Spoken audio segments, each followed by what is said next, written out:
Ce programme vous est présenté en partenariat avec Storia Voce, la première web radio dédiée à l'histoire.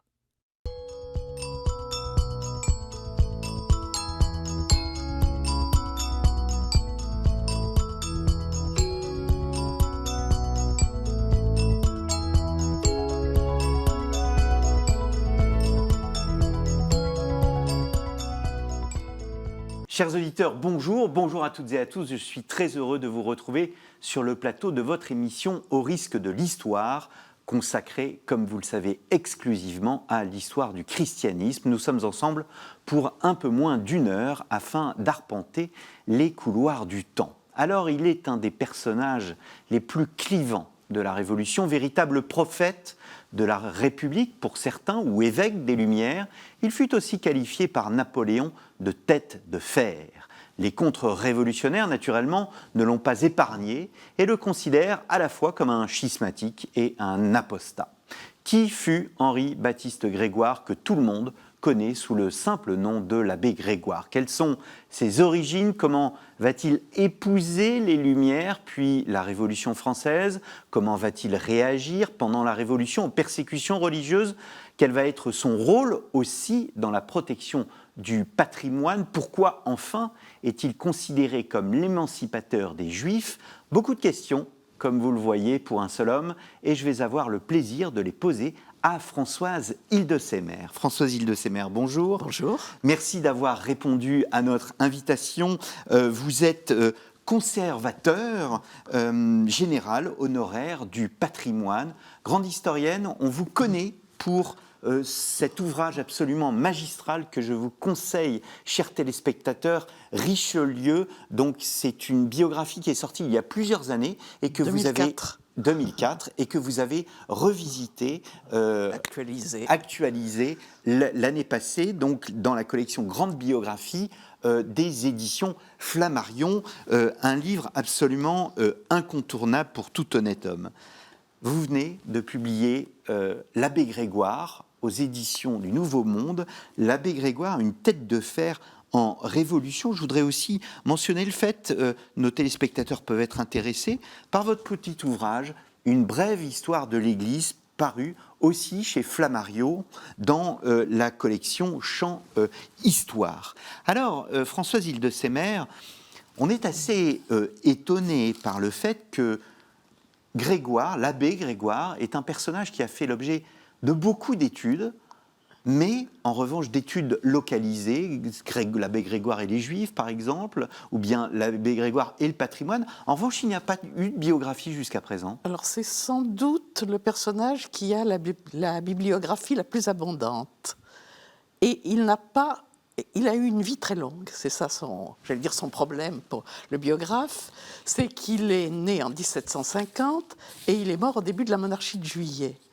Donc il a vu une succession absolument inédite de régimes politiques et les historiens, ils se spécialisent de plus en plus. Et les historiens locaux, puisqu'il est lorrain, se sont intéressés à sa période lorraine. Les historiens de la Révolution se sont intéressés à ces quelques années de gloire qui sont la Révolution, mais qui ne sont que maximum 8 années sur cette longue biographie. Et puis, la fin de sa vie, quelques historiens de l'Église constitutionnelle s'y sont intéressés, mais on n'a pas été jusqu'au bout de l'œuvre de ce prêtre qui s'est voulu, mais absolument polygraphe, qui s'est intéressé à une quantité de questions qui fait qu'il a une œuvre extraordinaire, une bibliographie extraordinaire, sauf qu'elle manque de continuité, et qui est resté très clivant, puisque aujourd'hui, il nous prouve encore qu'il existe encore une gauche et une droite. Si quelqu'un vous dit « Oh, l'abbé Grégoire », bon, vous savez que c'est quelqu'un de droite. « Oh, l'abbé Grégoire », c'est quelqu'un de gauche. Donc, il n'a pas cessé de...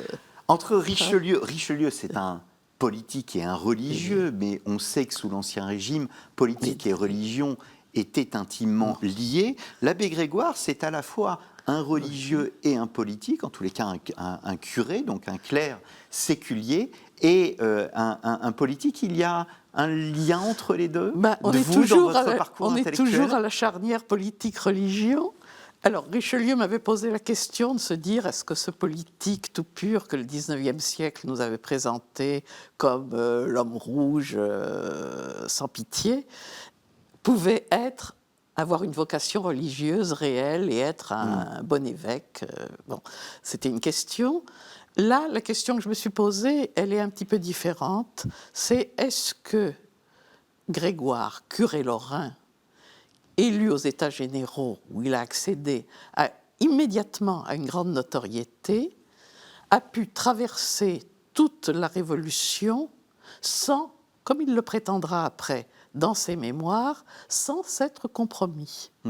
Et quand on pense qu'au au pire moment de la déchristianisation, il continuait à siéger en costume épiscopal, puisqu'il était alors évêque de Blois, sur les bancs de la montagne. L'image, elle est quand même forte et elle interroge. Donc la montagne, c'est bien la gauche de l'hémicycle. Alors, on va bien évidemment revenir sur cette période révolutionnaire. Je voudrais que l'on s'arrête sur les origines. Il naît près de Lunéville le 4 décembre 1750. Ses parents lui donnent le nom donc d'Henri-Baptiste Grégoire. Quelle est l'enfance d'un jeune Lorrain sous l'Ancien Régime au milieu du XVIIIe siècle? Alors, sa famille est une famille d'artisans, donc une famille modeste dans l'échelle sociale. Et on s'est souvent posé la question, il était enfant unique. Donc, on pouvait en déduire le fait que sa famille... Mais enfin, ce n'était pas très courant d'avoir un enfant unique sous l'Ancien Régime, dans ce milieu. Alors, on en a déduit une protection particulière, jusqu'à ce que, et grâce leur soit rendue, les généalogistes aient dépouillé l'état civil de sa commune natale et qu'on s'aperçoive qu'il était le seul survivant, mais qu'il avait eu 2 frères morts en bas âge ou à la naissance. Donc, il n'y a pas de dessin particulier. Mais il s'est trouvé enfant unique. Alors, c'est un milieu modeste, hein, vous l'avez dit. Sa mère est pieuse. Sa mère a la réputation d'être pieuse et d'être dans une mouvance jansénisante. Donc on lui a prêté peut-être un peu plus, mais il a eu certainement une formation à un christianisme rigoureux. Et tout de suite, il a été pris en main par l'Église pour sa formation. L'Église qui a été pour lui un formidable ascenseur social. Alors, on va revenir. Je voudrais quand même m'arrêter sur ce milieu, parce que vous dites bien que dans votre livre qu'il y a une simplicité chez lui, une frugalité. Et il garde toute sa vie cette simplicité. C'est-à-dire que c'est pas l'évêque, et il ne sera pas du tout l'évêque entouré de richesses. Juste une petite anecdote, mais qui montrera comment cette simplicité s'est manifestée. Sous la Convention, il a été envoyé représentant en mission en Savoie et à Nice. Donc les représentants en mission avaient une indemnité et il revient et à la Convention, il ouvre son mouchoir dans lequel il y avait ce qu'il n'avait pas dépensé. Et il explique, le midi de la France c'est formidable, le soir je pouvais me nourrir de 2 oranges.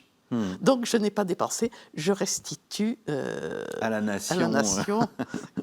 Donc il a conservé jusqu'à la caricature. Mais Alors il entre chez les jésuites, j'y arrive, à 14 ans. Il était ordonné prêtre en 1775. Que sait-on sur sa vocation exactement? Est-ce que c'était une vocation que l'on va qualifier de social, le clergé étant un ascenseur social, ou bien cette vocation est-elle le fruit d'une foi réelle? Alors, je pense que là aussi, on rejoint presque Richelieu aussi. On ne peut pas exclure les deux. Bien sûr que c'est un ascenseur social et qu'il n'aurait pas... Certainement, il ne se serait pas retrouvé aux États généraux s'il n'était pas rentré dans le clergé. D'un autre côté, il a eu d'excellents maîtres. D'excellents maîtres, et le clergé lorrain brillait à ce moment-là par sa particulière bonne formation. Il a eu dans ses maîtres, il y a le fameux abbé Lamourette, qu'il retrouvera d'ailleurs par la suite au moment de la Révolution, qui est le premier à le sensibiliser au problème des Juifs, on y reviendra. Mais il a eu une très bonne formation, il parle plusieurs langues, il s'exerce à la poésie comme tous les jeunes gens ambitieux de son temps. Et puis, il entre donc dans le clergé, il est d'abord vicaire, comme c'est normal. On voit, parce qu'il le racontera après, qu'il se heurte à plusieurs injustices constitutives de la société d'Ancien Régime. Oui, et on on va voit y revenir après, qu'il oui. y est sensible. Oui. Et puis, il est nommé curé de la paroisse d'Amberménil. Et là, on aurait pu estimer qu'il avait atteint, pour employer une expression à la mode, son plafond de verre. Oui.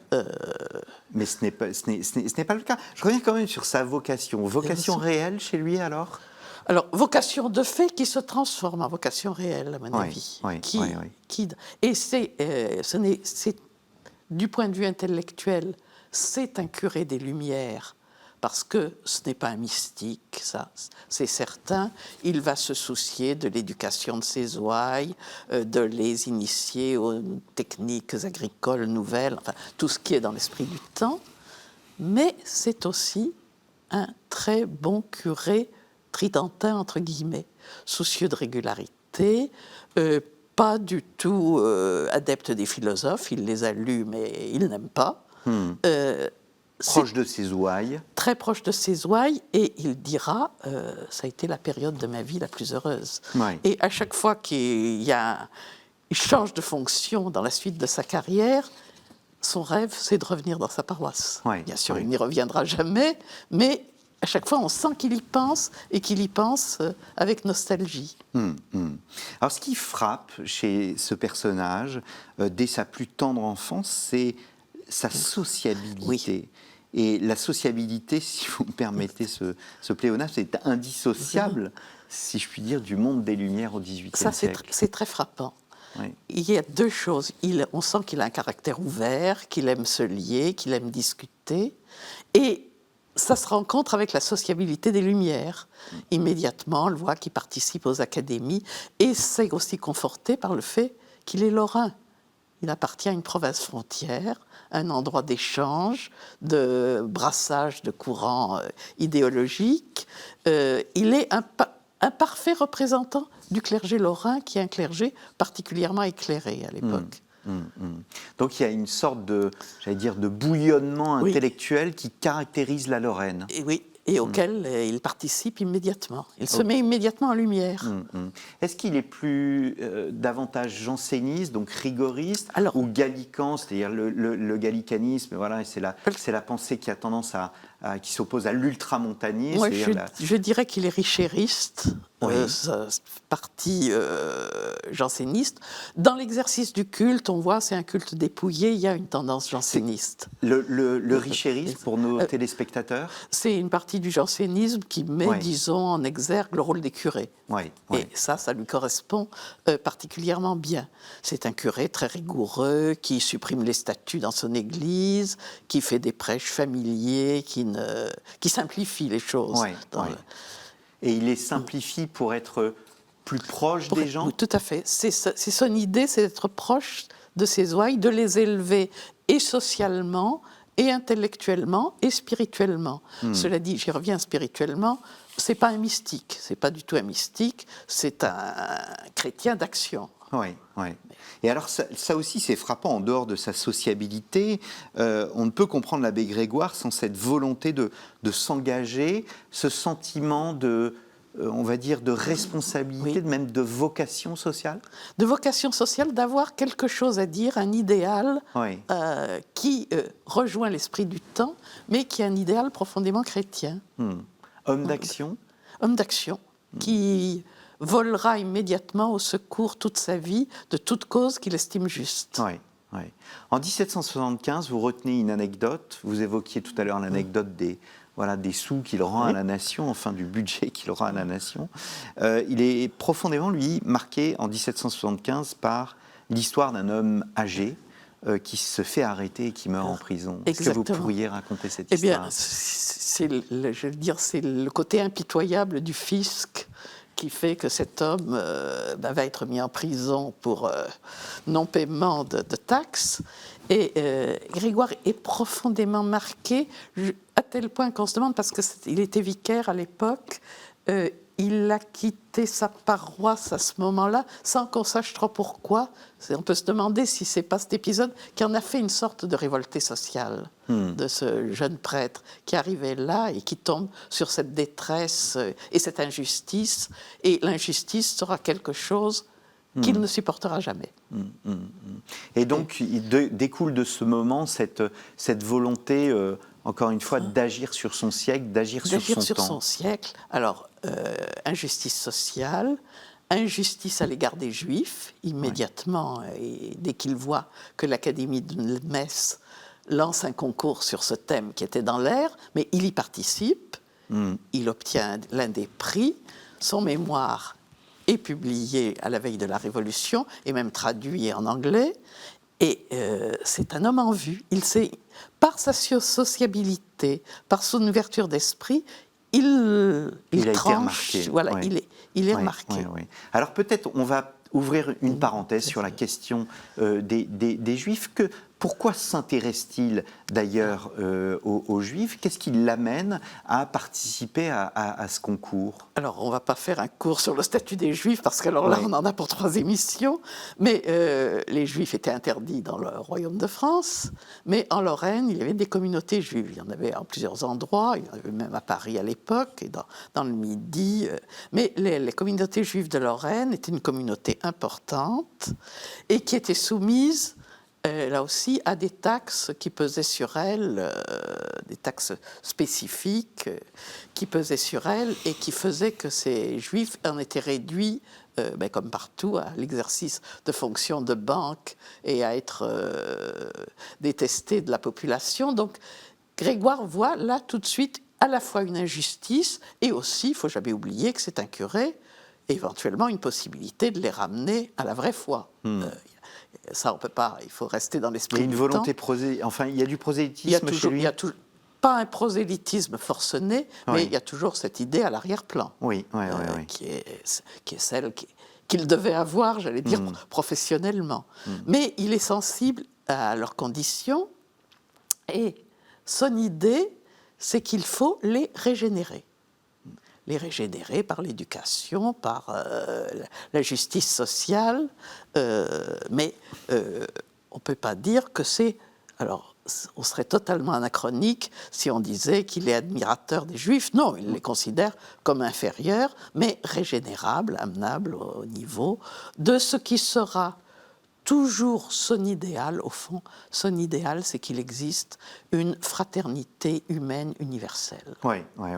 Cette idée de régénération, elle est très importante, en fait, au XVIIIe siècle, et plus encore au moment de la Révolution. Parce qu'au fond, elle ne concerne pas simplement les Juifs. Il faut régénérer l'être humain. L'être humain, en faire un homme nouveau, c'est tout à fait ça. Oui. Donc c'est vraiment... Et Grégoire va considérer que cet idéal, mais c'est l'idéal évangélique. Les principes de cet homme nouveau, il les trouve dans l'Évangile. Oui. Alors, peu à peu, donc on le voit curé, vous l'avez dit, il s'intéresse à la politique, il commence à être connu par sa sociabilité. C'est là où, peu à peu, au fond, la mission pastorale se transforme en action politique? Petit à petit, on le voit qui décolle avec sa paroisse, être de plus en plus à Metz ou à Nancy. Oui. Il écrit des lettres aux curés lorrains, il prend les leaders en fait, les leaders d'opinion, il se met en lumière, mais ce n'est pas les cahiers de doléances, il est un des rédacteurs naturellement, mais ce n'est pas lui qui devait être élu aux États généraux. C'est un autre curé, un certain Gilbert, qui avait sans doute un ego tellement vaste qu'il s'y prend très mal, qu'il exaspère tout le monde, et que Grégoire est élu par défaut, c'est la chance de sa vie. Et il abandonne sa paroisse pour Versailles. Mais alors ça c'est très important parce que comment est perçu en Lorraine l'appel aux États généraux? Vous le disiez tout à l'heure, il y a une effervescence intellectuelle en Lorraine, donc on attend beaucoup de lui. On attend beaucoup, et lui attend beaucoup, il part à Versailles avec l'idée qu'il va, que lui et ses semblables vont peut-être même régénérer, on peut employer le même mot, la monarchie, la réformer. Il n'a pas du tout l'idée de ce qui va suivre. Mais alors, quel type d'homme est-il à ce moment-là? Bon, on sait qu'il y a le fameux, on va y revenir, le serment du jeu de paume, la réunion des trois ordres, mais avant cela, est-ce qu'il est là pour défendre au fond son ordre? Et si oui, quelles sont ses idées qu'il apporte, quelles sont ses doléances qu'il apporte aux États généraux? Il est un des représentants du bas clergé, des curés, et ses doléances, c'est celles du bas clergé. Il part avec son évêque, mais leurs revendications, leurs doléances sont totalement différentes. Et tout de suite, il va entrer en contact, c'est un homme sociable, il va se créer des contacts, et il va être l'un des artisans du ralliement du bas clergé au tiers-état. Et il va, avec d'autres collègues, ces foutus curés qui ont fait la Révolution, il va amener son groupe du bas clergé avec le tiers-état, et ça va être le moment où ce groupe, qui devient beaucoup plus important, va faire basculer la Révolution. Les États généraux en vers la Assemblée Révolution. nationale. Quel est son rapport à l'époque à l'autorité, avant même la Révolution? Vous le montrez allant aux États généraux avec son évêque. Quels sont ses rapports avec la hiérarchie? Pas d'opposition, mais la question que je me suis posée, alors la grande question que je me suis posée, là encore, il faut anticiper un tout petit peu, c'est que Grégoire va manifester une haine, je crois que le mot n'est pas trop fort, envers le roi. Et alors, Grégoire est un homme généreux, pas du tout pour sanguinaire, mais la royauté, la vie des rois, c'est le martyrologe des nations, c'est sa grande. Le roi, c'est le tyran. Et moi, je pense que l'on peut attribuer ça à son arrivée à Versailles. Il arrive à Versailles, venant de sa paroisse, où il avait des moyens tout à fait limités, enfin bon, et il découvre la cour, le style de vie de la cour, cette gabegie, lui qui était soucieux de gestion économe, et je pense qu'il en a été, mais alors révulsé. Et il a attribué cette gestion. Il a vu aussi immédiatement un mépris dans Louis XVI. Alors il y a aussi une anecdote. Un jour où il est secrétaire de l'Assemblée, il est envoyé vers le roi pour lui transmettre les procès-verbaux de l'Assemblée, et on le fait attendre. Et alors là, il est furieux, il part en disant « Le roi n'a pas à faire attendre la nation ». On sent, mais qu'il est furieux de ça, il y a une espèce d'hostilité, de choses qu'il faut faire sauter parce que c'est plus possible. Sur le plan intellectuel, c'est très important parce que c'est vrai que nous, on va dire... Est-ce qu'on distingue en Ve République, je ne dois pas parler d'histoire contemporaine, mais en tous les cas d'actualité, mais le roi, la représentation du roi sous l'Ancien Régime, c'est que voilà, le roi était la tête d'un corps, c'est la théorie de Jean Bodin, la tête d'un corps, et donc là, dans la perception de l'abbé Grégoire, il y a une séparation entre la nation et le roi. Ça va basculer très très vite. Et tout de suite, il va basculer dans le clan de la République. Il n'y a pas de... C'est sans ambiguïté dans son esprit. Alors, vous citez un de vos chapitres, s'intitule « À l'aurore de la Révolution ». C'est une citation de l'abbé Grégoire. « À l'aurore de la Révolution, je crus sourire à la liberté. » Je crus.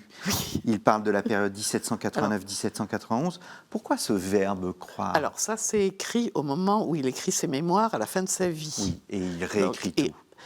Enfin, le problème, c'est de savoir. Légende. Voilà, le problème, c'est de savoir dans quelle mesure. Mais donc, je crus, et bien sûr qu'il va y avoir des déboires. Ça ne va pas être tout à fait ce qui va se passer. Oui. Dès la fin de la Constituante, il est très sévère sur ce régime. La Convention ne lui apporte pas beaucoup plus de satisfaction de ce côté, et on le voit petit à petit d'ailleurs qui se met en retrait et qui se consacre à l'œuvre révolutionnaire, mais côté intellectuel.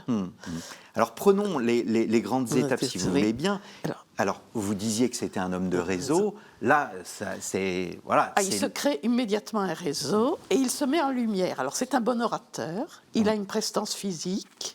C'est un homme grand ? C'est un homme grand, c'est un homme qui en impose, et il fallait en imposer dans le cadre de l'Assemblée pour pouvoir être entendu. Et on voit que tout de suite il est entendu, puisque au lendemain de la séance du jeu de paume, il nous raconte dans ses mémoires, et on le sent très content, il arrive avec ses collègues dans l'église Saint-Louis à Versailles, et il est l'objet de murmures très flatteurs. Et il raconte ça à ses collègues lorrains. On sent que le vedettariat ne lui répugne pas. Mais oui, il en impose, il sait faire.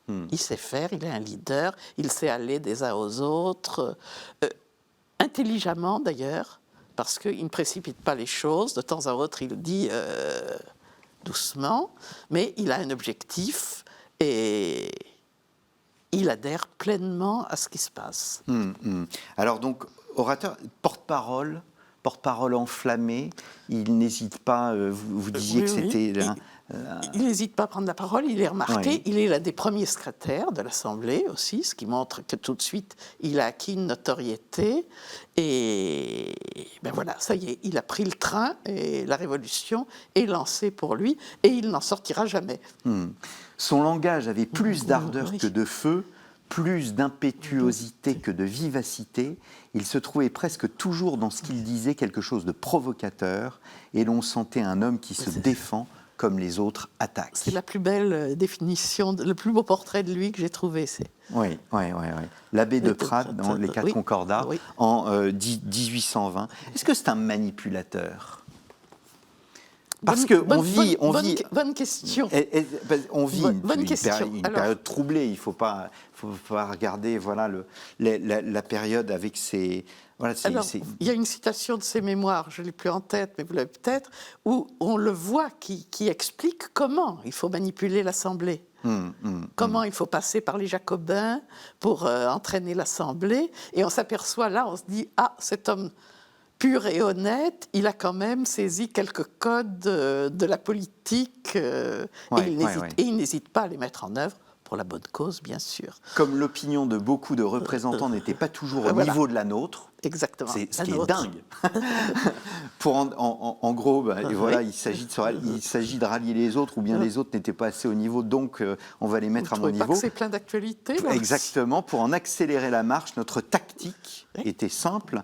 On convenait qu'un de nous saisirait l'occasion opportune de lancer sa proposition dans une séance de l'Assemblée nationale. Il était sûr d'être applaudi par un très petit nombre et hué par la majorité. N'importe. Il demandait et l'on accordait le renvoi à un comité, donc voilà, à un comité d'études. Les Jacobins s'en emparaient. Sur leur invitation, ou d'après leur journal, elle a été discutée, la décision a été discutée dans 400 ou 500 sociétés affiliées. Et 3 semaines après, pleuvaient à l'Assemblée nationale les adresses pour demander un décret dont elle avait d'abord rejeté le projet. Donc ce qui est rejeté il y a 3 semaines est remis devant 3 semaines après avoir été discuté, et au fond c'était une tactique et ça passait. Qu'immédiatement il est devenu tacticien. Oui, tacticien. Ce n'est pas un théoricien.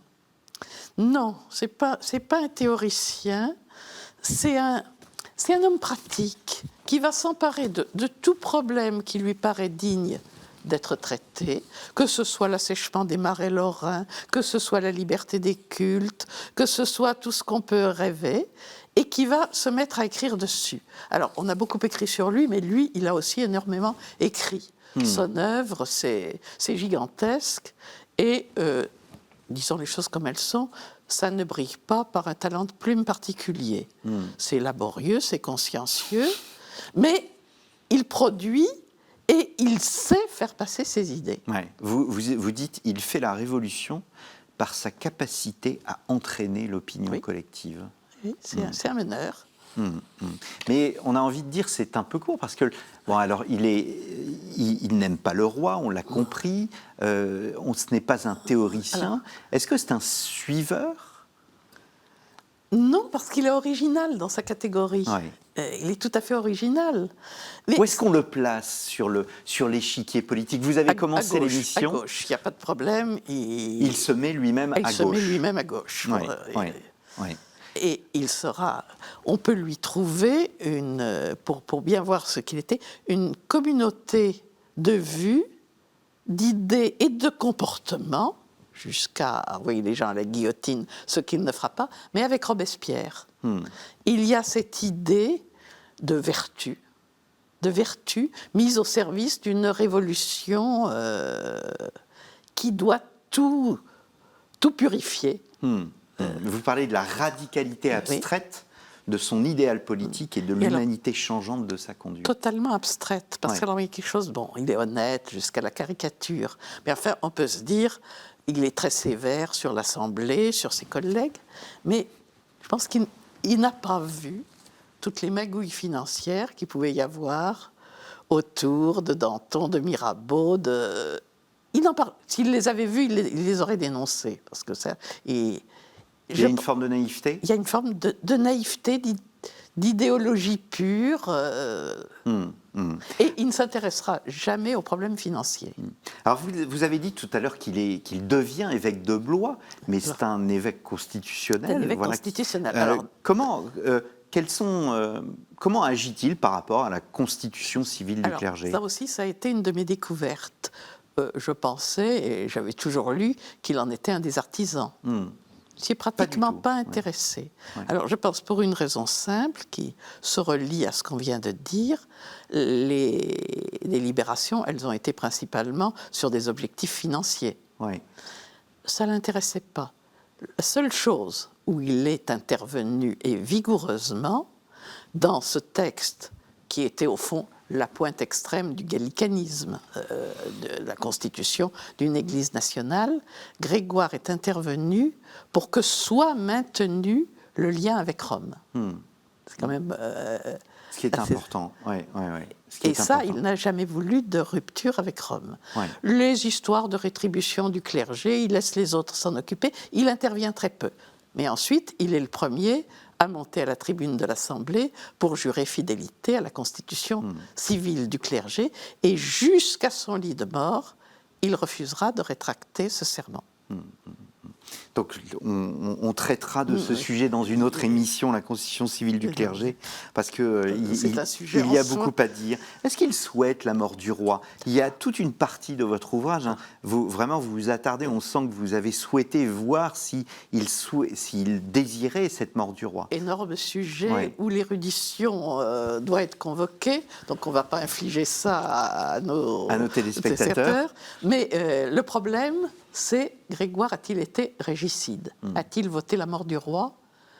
Ça, on peut répondre très facilement. Non, il n'était pas à la Convention. Alors, il était dans le Sud, en Savoie. Il était en mission, voilà exactement, représentant en mission. Alors, question subsidiaire, a-t-il souhaité la mort du roi ? Alors là, il y a tout un débat entre les historiens. Grégoire et ses collègues ont envoyé une lettre à la Convention pour donner leur avis. Grégoire l'a signée. La lettre se prononce pour la condamnation du roi sans appel au peuple, qui étaient les questions qui étaient posées. Et puis, alors, il y a tout un débat pour savoir si on n'a pas rajouté après lui condamnation à mort et qu'il n'aurait pas signé ça, ou s'il n'a pas envoyé une lettre de son côté à la Convention. Il n'est pas clair dans ses mémoires. De toute façon, les documents ont disparu. Qui étaient soi-disant aux archives nationales, n'y sont plus depuis longtemps. Mais ce qu'on peut dire, c'est qu'il faut, à mon avis, laisser le débat contemporain, on n'a pas les pièces, revenir aux érudits beaucoup plus proches de la source du XIXe siècle, pour lesquels Grégoire avait tout simplement signé cette lettre. On peut dire, pour faire clair, il a été pas régicide formellement, mais régicide de désir. Et le problème qui se pose, c'est que il était militant contre la peine de mort. Il avait fait un grand discours contre la peine de mort. Mais jamais il ne va pleurer sur la mort de Louis XVI. Et on a beaucoup de choses à côté qui montrent que ça ne l'a absolument pas chagriné et qu'au fond, il trouvait qu'il n'avait plus aucune confiance dans le roi. Alors, plus aucune.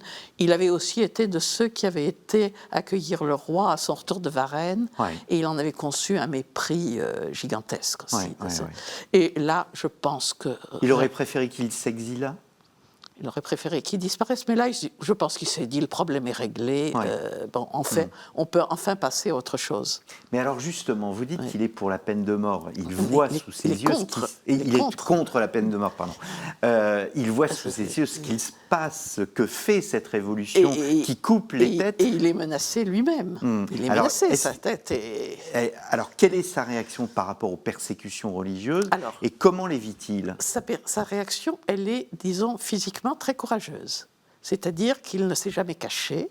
Il n'a jamais de sa vie, mais y compris jusqu'à la fin de sa vie, jusqu'à la Restauration, ou pour d'autres raisons, il aurait pu y penser, il n'a jamais songé à émigrer.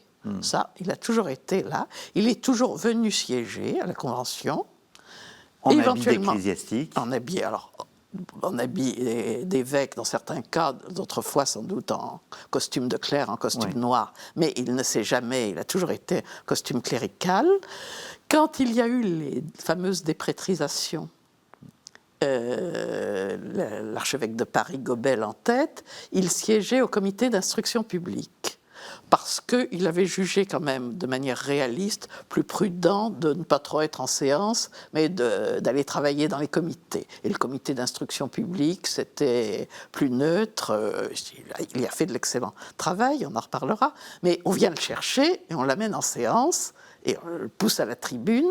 Et là, il refuse de se déprétriser. Alors, il dit dans ses mémoires ce qu'il a raconté. On peut se dire, est-ce qu'il n'a pas réécrit la chose a posteriori? Mais on a les nouvelles ecclésiastiques, les écrits, la presse du temps, qui montrent qu'effectivement, et il s'est comporté très dignement en disant « J'ai donné assez de gages à la Révolution pour qu'on comprenne que, ben non, je ne veux pas et qu'on ne m'embête pas avec ça. » Est-ce que dès lors, il est marginalisé? Est-ce que dès lors, il comprend que cette révolution est, pour reprendre l'expression de, je crois, Cochin, si mes souvenirs sont bons, cette machine révolutionnaire qui... le pousser petit à petit sur le... Alors, la déchristianisation, à ce moment-là, le révulse, ça, on sent que...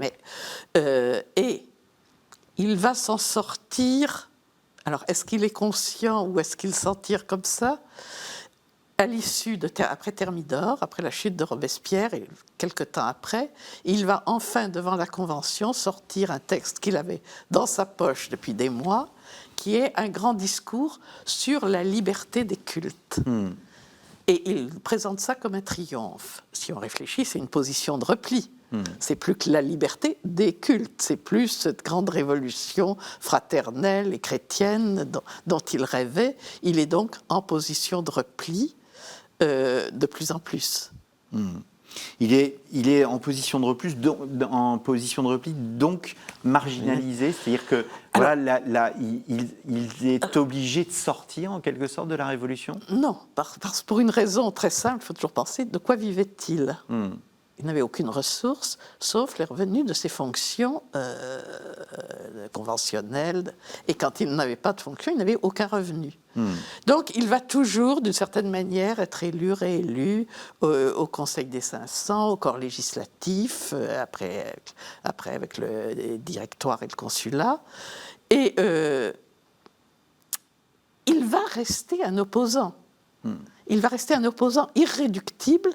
Napoléon, qu'il estimait, l'appelait tête de fer, et c'est là qu'on voit l'art de Napoléon de gouverner les humains, c'est-à-dire qu'il avait une grande estime pour Grégoire, qui était reçu à la Malmaison, enfin on voit que, un statut, et Grégoire s'est imaginé qu'il allait être le conseiller du premier consul pour les affaires ecclésiastiques, d'autant plus qu'à ce moment-là, n'ayant de moins en moins de fonctions politiques, il se consacrait à faire vivre l'Église constitutionnelle issue de la constitution civile du clergé. Il essayait Napoléon va le rouler dans la farine en prenant comme négociateur du Concordat l'abbé Bernier, qui était loin d'avoir l'honnêteté de Grégoire, mais on va négocier le Concordat, on en informe Grégoire au dernier moment, Grégoire en est ulcéré, mais comme on sait qu'il faut lui trouver de quoi vivre, Napoléon en fait un sénateur, qui sera un sénateur d'opposition, qui prêchera toujours la République sous l'Empire. Et donc, il a un traitement de sénateur qui lui permet de vivre décemment, mais on ne lui constitue pas de sénatorerie. Donc, voilà. Et il reste jusqu'à son lit de mort. Je parlerai République. Il gardera cette idée à la République. Il le gardera. Voilà. Est-ce que après le départ de Napoléon, est-ce que la Restauration l'écarte davantage? Alors là, évidemment, ça l'écarte davantage. Il n'a plus un sou, il vend sa bibliothèque. Il y a un moment où il est même sous-bibliothécaire à l'Arsenal pour vivre. La Restauration, mais il aurait pu se dire, à ce moment-là, moi je pars en exil.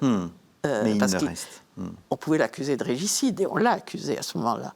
Il reste, il n'y a pas de problème. Est-ce que, je reviens un peu en arrière, au moment de la Révolution et avant le consulat et l'Empire, est-ce qu'il défend au fond une forme d'utopie à travers cette idée d'église démocratique? Vous évoquiez tout à l'heure que l'idée de la Révolution, la grande idée révolutionnaire, au fond, sans s'en écarter, il a bien conscience qu'il doit défendre une idée, la liberté des cultes, ce qui est beaucoup moins que le grand dessein révolutionnaire. Est-ce que dès lors, il se retrouve dans une forme d'utopie utopie, je pense politico-religieuse? C'est le mot juste. C'est le mot juste pour nous. Et ce qui est très frappant, c'est que lui, qui était quand même un homme intelligent, cultivé, ne s'est jamais posé la question de se dire, l'Église catholique, elle est universelle. Les principes révolutionnaires, c'est également des universaux. Et l'un doit forcément exclure l'autre. Les deux ne peuvent pas cohabiter. Ouais. Et ça ne l'a jamais effleuré, ça. Ça ne l'a jamais effleuré. C'est ça qui est extraordinaire. C'est en cela que ce n'est pas un théoricien ou un intellectuel. Le mot utopie est assez juste, et toute sa vie, il aura vécu sur cet idéal utopique qui en fait un personnage très sympathique, qui mérite d'être remis en lumière, et d'ailleurs qu'il l'est, puisque dans toutes les villes de France, on a une rue Abbé Grégoire, ce qui montre bien qu'il a quand même marqué l'histoire. Et c'est très curieux, il reste jusqu'à sa mort. Non, les deux choses sont ensemble. Alors, vous avez évoqué pour la Restauration le fait qu'il ait été bibliothécaire, ce qui en soi est une tâche de...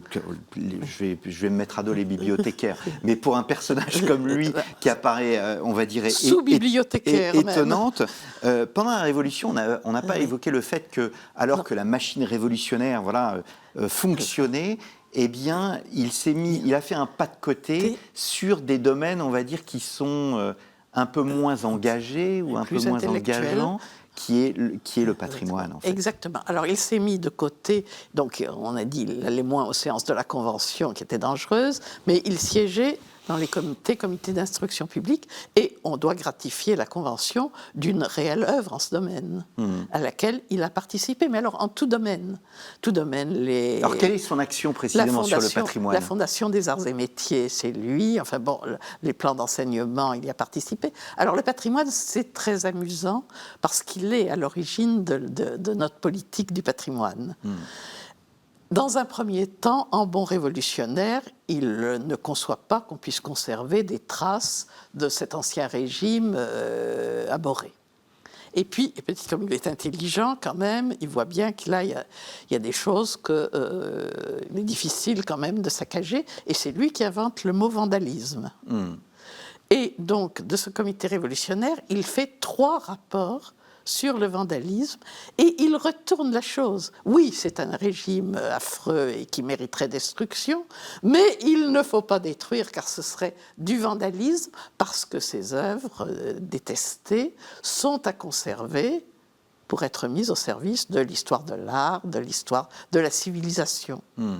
Le voilà conservateur. Le voilà conservateur, et c'est, j'allais dire, au fond, grâce à ces idées, que le noir pourra s'intéresser aux monuments français. Ouais. Il est à l'origine de de notre politique et patrimoniale. Et au prix d'un retournement qui, assez étonnant, qui montre ouais. une capacité quand même de... Et la complexité du personnage. Oui, tout à fait.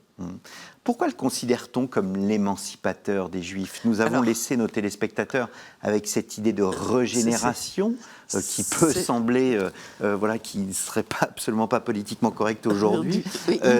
Alors, il défend toutes les minorités et il n'est, alors disons-le tout de suite, il n'est absolument pas politiquement correct aujourd'hui, même si cet absolument pas politiquement correct est complètement anachronique. Toute sa défense des minorités, elle s'inclut dans cette idée donc d'universalité humaine. Il n'y a pas les minorités, elles doivent se fondre dans l'universel de la fraternité humaine. Alors, les Juifs, donc il y a été soucieux en Lorraine, et il continue à l'Assemblée. Il fait admettre une délégation de Juifs à la barre de l'Assemblée, et petit à petit, c'est une cause à laquelle il s'intéresse. Au même moment, une autre cause lui saute au visage, les gens de couleur. Les gens de couleur. Et là, il va militer, mais alors toute sa vie aussi, pour une autre cause, l'abolition de l'esclavage, qu'il ne verra pas. Il avait là aussi beaucoup compté sur Napoléon, qui l'a beaucoup déçu. Et c'est au point que, lors de son agonie, au dernier moment, il croit que ses chers Haïtiens, puisqu'il s'est beaucoup intéressé à la République d'Haïti, sont assis à son chevet et il leur parle. Et donc il y a toute une série de causes, aussi causes politiquement incorrectes. Aujourd'hui, le français. Le français, on l'a entendu citer dans l'un des derniers discours de notre président de la République, on le crédite d'avoir voulu éradiquer les patois. C'est pas tout à fait ça. C'est cette idée que tous les patois dans lesquels la Révolution avait voulu traduire ses textes au début, c'était impossible, et que l'unification de la France permettrait aux idées révolutionnaires de pénétrer via le français, mais aussi que l'usage du français était un moyen d'ascension sociale pour le peuple. Et que les patois, mais il ne s'agissait pas du tout de les éradiquer, on pouvait les conserver, mais Grégoire en fait des objets d'études historiques, là aussi politiques du patrimoine. Est-ce qu'on arrive peu à peu au terme de cette émission, Françoise Hilde-Semer, est-ce qu'on doit en faire une sorte de précurseur ou au contraire, est-ce qu'il nous apparaît comme le personnage de la fin d'une époque? Pourquoi la fin d'une époque? Parce que c'est un gallican et que le gallicanisme va peu à peu s'éteindre au XIXe siècle. On parle d'histoire religieuse, effectivement, c'est le dernier acte de l'Église gallicane, de l'idée d'une Église nationale. Et il nous fait vivre, il met en scène d'ailleurs cette fin, puisque au moment où Napoléon signe le Concordat, lui, il est en train d'animer à Saint-Sulpice des conciles nationaux qui vont fermer sur une messe de deuil. C'est assez pathétique. Mais il nous fait vivre la fin de cette idée, et on bascule effectivement dans l'accord avec Rome et dans le XIXe siècle qui est complètement opposé. C'est ce qui est en soi paradoxal, parce que il apparaît d'abord comme un homme de la Révolution, or on en fait le personnage de la fin d'une époque. Exactement. Et c'est là qu'on voit que religion et révolution, qui voulaient faire marcher ensemble, ne pouvaient pas fonctionner Oui. À cause de ces deux universalismes qui se font compétition. Oui. C'est un homme qui a souhaité. J'aurais pu inviter Paul Choplin, je le salue. Il a écrit avec Caroline Choplin cet ouvrage remarquable, L'obscurantisme et les lumières itinéraires de l'abbé Grégoire, évêque révolutionnaire, un livre paru chez Vendémiaire, qui parle de la postérité. Qui représente des dossiers tout à fait remarquables. Exactement, l'abbé Grégoire après l'abbé Grégoire. Alors, peut-être commencer par le commencement. C'est un personnage qui a voulu réécrire son histoire. Alors, tout à fait. La principale source, c'est ses mémoires. Alors, on serait fort mauvais historien si on se tenait à ses mémoires, mais heureusement, on a de nombreuses sources qui permettent de vérifier que si Grégoire nous raconte la vérité sur son caractère de granit que l'on peut rompre, mais pas plier, selon lui. Grosso modo, on peut dire que c'est quand même relativement honnête qu'il a tenu le pari, mais la postérité, elle est longue jusqu'au Panthéon, et il reste clivant jusqu'à aujourd'hui. Et alors là, il faut rendre grâce à Maurice de Germigny, l'évêque de Blois, qui, je crois que c'est en 1999, a réintégré Grégoire, évêque constitutionnel, dans l'ordre du diocèse. Oui, parce qu'il avait été excommunié. Exactement. Enfin, il s'était excommunié lui-même. Tout à fait. Et il a été réintégré. Et je trouve que ça, c'est quelque chose qu'il faut saluer. Donc, vous aimez ce personnage? Je trouve que c'est quelqu'un qui mérite respect et estime. Eh bien, merci beaucoup, Françoise Hildesemer, d'être venue sur notre plateau de notre émission, l'émission Risque de l'Histoire. Donc, je rappelle votre ouvrage L'abbé Grégoire, paru aux éditions Nouveau Monde, une tête de fer en révolution. La tête de fer, c'est bien l'expression de Napoléon. Voilà un ouvrage à se procurer. Je vous ai mentionné aussi le livre de Paul Choplin, Paul et Caroline Choplin, L'obscurantisme et les Lumières, paru chez Vendémiaire. Donc, itinéraire de l'abbé Grégoire, évêque révolutionnaire. Vous avez aussi écrit, Françoise Hildesemer, ce petit ouvrage, une réflexion sur le temps long à travers l'exemple français, donc une brève histoire de l'Église, le cas français du IVe siècle jusqu'à nos jours, et enfin l'incontournable Richelieu, un ouvrage qui est sorti en 2004 et sur lequel vous avez retravaillé en 2019, 2020 et que vous avez réédité en 2021. Donc Richelieu, un ouvrage paru chez Flammarion. Merci beaucoup, Françoise Hildesemer. Merci à vous. Et je vous donne rendez-vous, chers téléspectateurs, dans 2 semaines pour un nouveau numéro de l'émission Risque de l'Histoire. Surtout, n'hésitez pas à vous rendre aussi sur le site partenaire de cette émission, storiavoce.com. Plus de 500 podcasts sont à votre disposition, donc pour vous, professionnels de l'histoire, mais aussi pour les passionnés d'histoire que vous êtes. Je vous remercie pour votre fidélité et je vous donne rendez-vous dans 2 semaines.